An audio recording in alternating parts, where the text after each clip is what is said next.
కన్యకలు మాకును మీకును ఇది మీకు సాలదు సిస్టర్. మీరు అమ్మవారి ఎందుకు పోయి కొనుక్కున్నాడు. ఎవరన్నా అమ్మితే యాడికన్నా పోయి అమ్ముతానేమో చూసుకోండి. ఇంత గొప్ప వర్తమానం ఎక్కడైనా దొరుకుతుందేమో ఇది పట్టుకోండి. మా కాడ ఉంది కానీ ఇది మీకు మాకు చాలదు. మా ఎత్తబాటుకే సరిపోతుంది. క్రీస్తు ముఖములో ఉన్న ప్రకాశత ఈ వెలుగు గుండా మాకు రావాలి. ఆ వెలుగులో మేము ఎత్తబడాలి. కనుక మీకు ఇస్తే వెలుగు తక్కువ అవుతుంది. కనుక సరిపోదు. పోండి, ఏ సంఘానికి వెళ్ళారో మీ పాస్టర్ గారి దగ్గరికి వెళ్ళారు, బిషప్ దగ్గరకో, అర్జున్ బిషప్ దగ్గరకో, ఏ సంస్థ నమ్ముకున్నామో, ఎవరి దగ్గర రక్షించబడ్డారని సాక్ష్యాలు ఇచ్చామో, ఏ ఉద్యోగ కుటుంబంలో పాటలు పాడామో అక్కడికి వెళ్ళి వెతుకో, అడగండి. పాస్టర్ గారు ఎంతమంది వర్తమానం ఉన్నదాన్ని అడగండి. పక్షిరాజు బొమ్మ వర్తమానం ఉన్నదాన్ని అడగండి. పక్షిరాజు బొమ్మయే మన కాడ లేదు. ఒకప్పుడు మన దగ్గర ఎదుర్కొంటూ వచ్చింది అది, కానీ మనం వద్దని చెప్పాం, తలుపులేసాం. ఇప్పుడు ఆయన తలుపులేశారు. ఇప్పుడేమో వాళ్ళు తలుపేశారు, రేపేమో ఆయన తలుపేస్తారు. మీరు పోతారంట, అయ్యా అయ్యా తలుపుతే అయ్యా ఎక్కడా. నేను మీకు చాలాసార్లు చెప్పాను, 11వ వచ్చినట్టు ఎందుకు శుభ్రం చేశాను తెలుసా?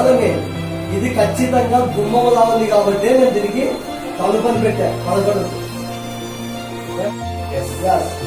జీసస్ క్రైస్ట్ చెప్పండి, CHRIST లెక్క పెట్టండి.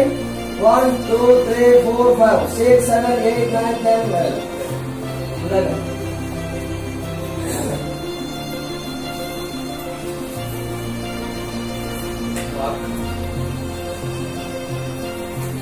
ఆ ద్వారం ఎవరు? గొర్రెలు పోవు ద్వారమును నేనే. ఆయన సంఖ్యలో ఉన్నటువంటిది 11. 11 అన్నది ద్వారములకు పోల్చి ఉన్నాం. అదొకమాట గట్టిగా, ద్వారము నేనే, మార్గము సత్యము జీవము, గొర్రెలు పోవు ద్వారములు నేనే. ఇక్కడ ఎవరున్నారు? యేసు క్రీస్తు ఉన్నాడు, అనగా ద్వారమై ఉన్నాడు ఆయన.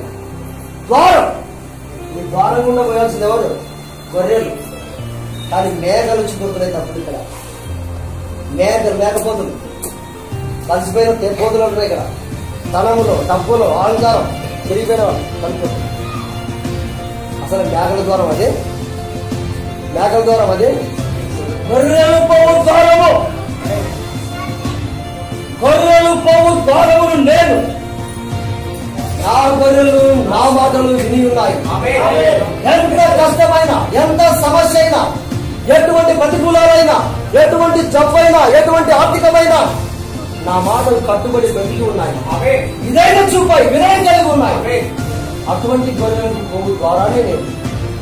అదే భూమి మీద మీరు లగ్జరీ ప్రకారం జీవించి ఇష్టమైనట్టుగా మాట్లాడడం కాకుండా మళ్ళీ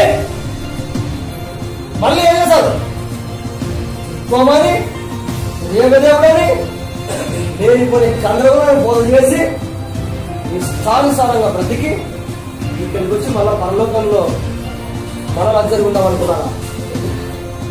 మీరెవరు నాకు get out. I sick get out. వాళ్ళు పోరా, వాళ్ళు పోరు.